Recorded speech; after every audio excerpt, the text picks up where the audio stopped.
Hi and welcome to Whiskey Shared. You're watching day 18 of my mystery whiskey advent calendar.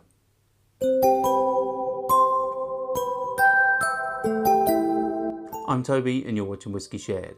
Welcome to day 18 of my mystery whiskey advent calendar. If you've seen this before and you know it works, then you can just skip straight forward to the tasting. Otherwise, the way this works is I have over 100 samples in my sample collection and my wife has picked 24 at random. She'll put one a day into a blue Glencairn glass and I'll nose it, I'll taste it, I'll tell you if I like it, and I'll have a stab at what I think it is. This is just for fun, so sometimes I get it right and sometimes I get it wrong. Shall we find out what I'm drinking? On to the whiskey.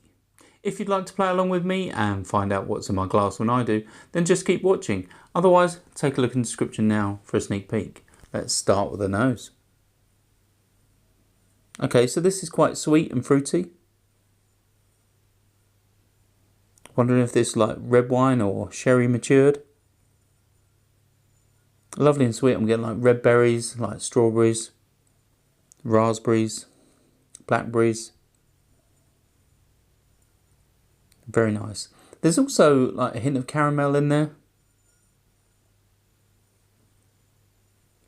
Maybe some like butter.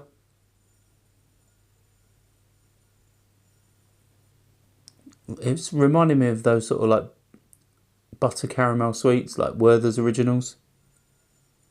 Very nice. There's a slight sort of dryness to it, like tannins, like grape juice, that sort of thing. Maybe even a hint of charred oak.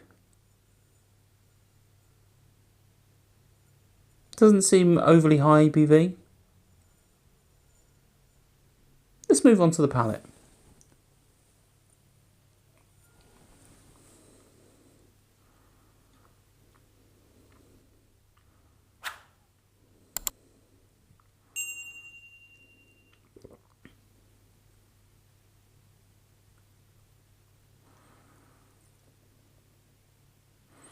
Yeah, this is quite nice. It doesn't seem very high ABV. There's a nice sweet fruity note. Reminds me more of a red wine than a sherry. There's a nice malted cereal note. There's also a nice balance between sort of dryness of the wine and sweetness of the spirit. It's yeah.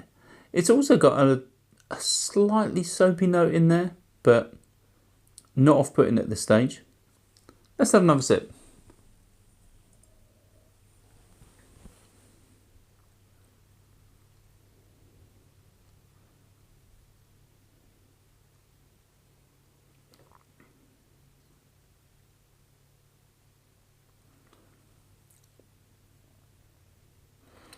Yeah, it reminds me slightly of a whiskey I've had previously, Glenfiddich XX.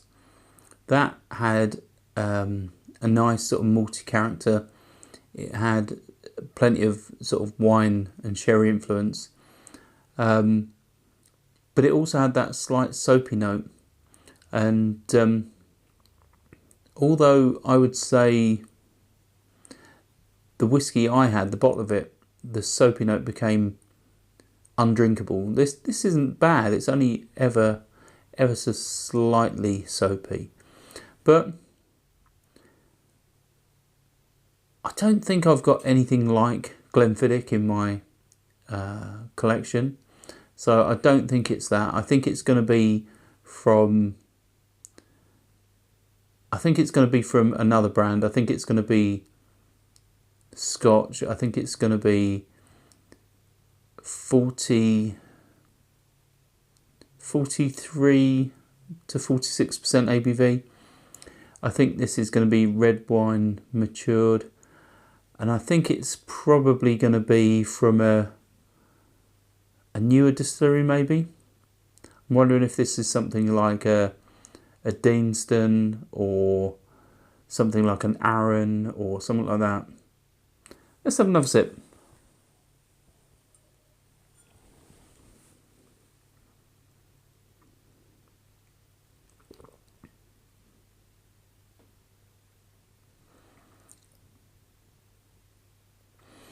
there's a bit of me thinking that this is possibly not even Scotch. I'm getting a hint of the sort of malty character that I pick up on Swedish whiskies like Macamura, but I don't know. I think I'm going to go Scotch. I don't know if this has got an age statement.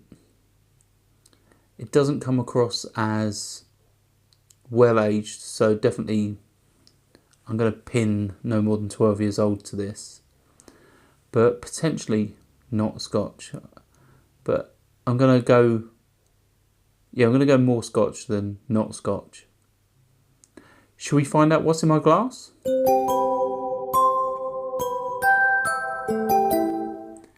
Right, so it's Loch Lomond Sonata No.3. It's 51.1% ABV and it was sent to me by Loch Lomond. Yeah, if you've been following this series, you'll know that I've already picked out 2 previous Sonatas from Loch Lomond and I've got those completely wrong. This is a 30-year-old whiskey. Obviously ABV was higher than I was suggesting. It's obviously from a different distillery to that I was suggesting. But I don't know what this has been aged in. I'll put that on screen for you now. But yeah, it's a 30-year-old whiskey. I won it in a competition, and definitely Loch Lomond is a distillery that has obviously produced some interesting stuff that can be completely different. I think because they don't have a unique distillery character because of what they can produce. I suppose it's harder to pick it out, but I never would have guessed this, as I didn't on previous Loch Lomond Sonatas. So really glad to have tried this, and glad I won these samples. And I suppose if I'd known what they were, tasting them, I probably would have approached them completely differently. But the fact that they were blind and tested me, and yeah, shows that you can't always rely on your senses to guess a whiskey, however much you know. This is a great test for you. But yeah, if for any reason you have tried Loch Lomond Sonata No.3 or any of them, then let me know in the comments and let me know what you thought. And if not, hopefully you'll come back tomorrow for day 19. Saunter. I hope you enjoyed this video. If you did, why not give it a like or a comment, and please consider subscribing for more videos like this.